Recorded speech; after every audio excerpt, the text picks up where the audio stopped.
qué?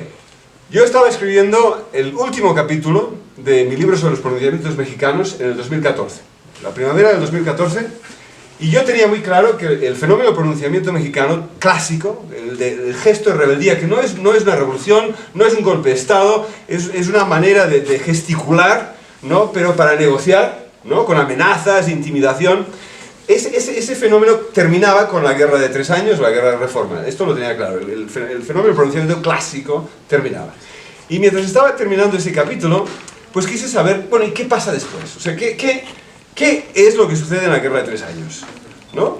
De la misma manera que si, por ejemplo, uno quiere saber qué pasó en la Guerra de Secesión estadounidense, pues irá a la biblioteca, sacará un libro que dará una idea de cuáles fueron las causas de corto y largo plazo, cómo empezó la guerra, cuáles eran los protagonistas, ¿no? Cuáles fueron las batallas, cómo se desarrolla la guerra, cuál fue la evolución, cómo afectó diferentes regiones de un país, cuáles eran las ideas políticas detrás de esos eventos, y después cómo concluyó, por qué y cuál fue las consecuencias o el legado de una guerra, ¿no? Eso es lo que yo quería, una guerra sintética. Digo una guerra sintética, una obra sintética, ¿no? Sobre la Guerra de 3 años.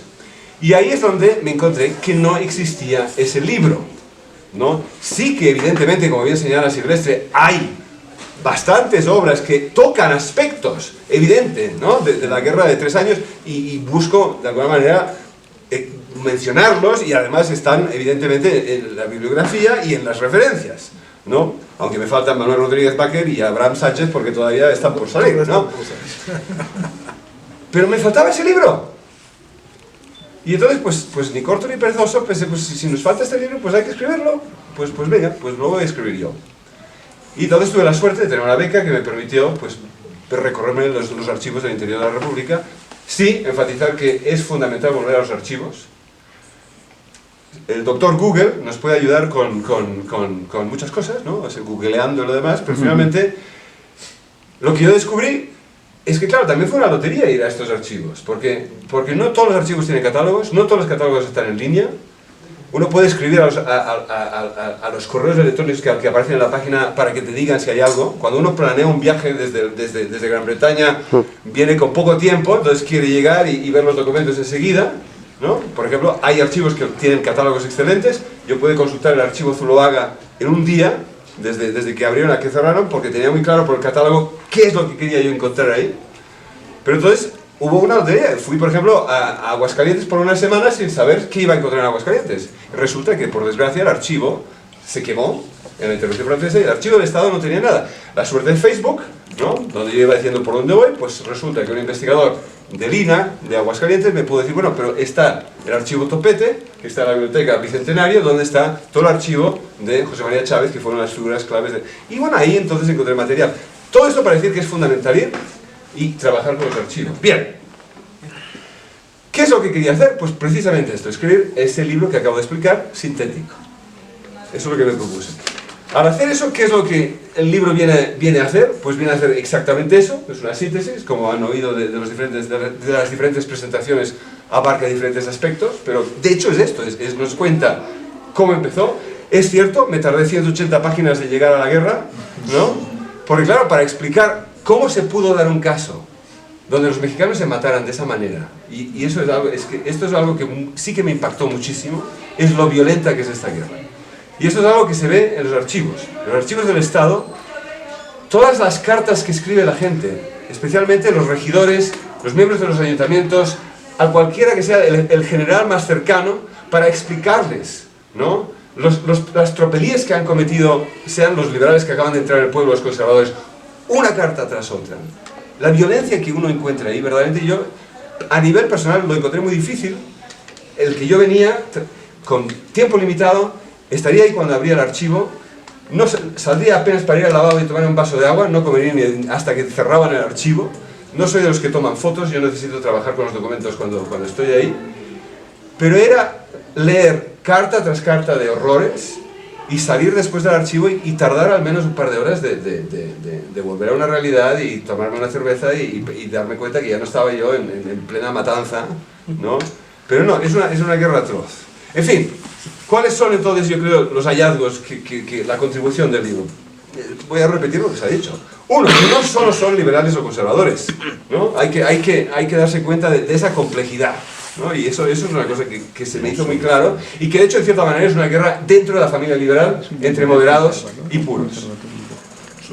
Las variaciones regionales, que también se ha dicho. Esto es algo que también me impactó muchísimo. No es una guerra, son muchas guerras.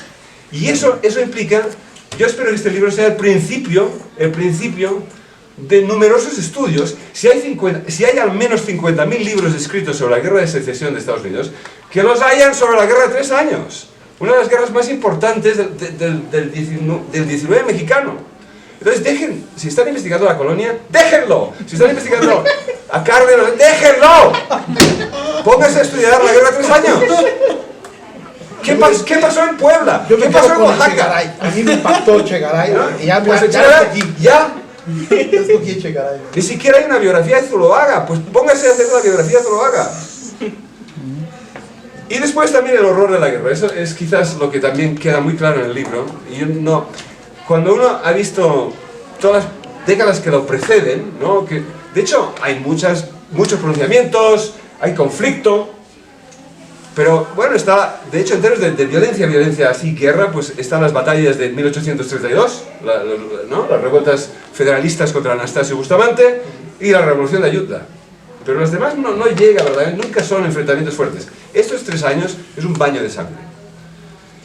Y finalmente la otra cosa que yo creo que es fundamental y sale muy claramente en el libro es la importancia de la religión. Esto es una guerra, en muchos casos es una guerra religiosa. Y se convierte en una guerra religiosa aun y cuando los liberales que están buscando reformar el país son todos católicos. Ellos no quieren atacar la iglesia o la religión, quieren simplemente separar iglesia y Estado, reformar la organización del Estado, no son anticatólicos.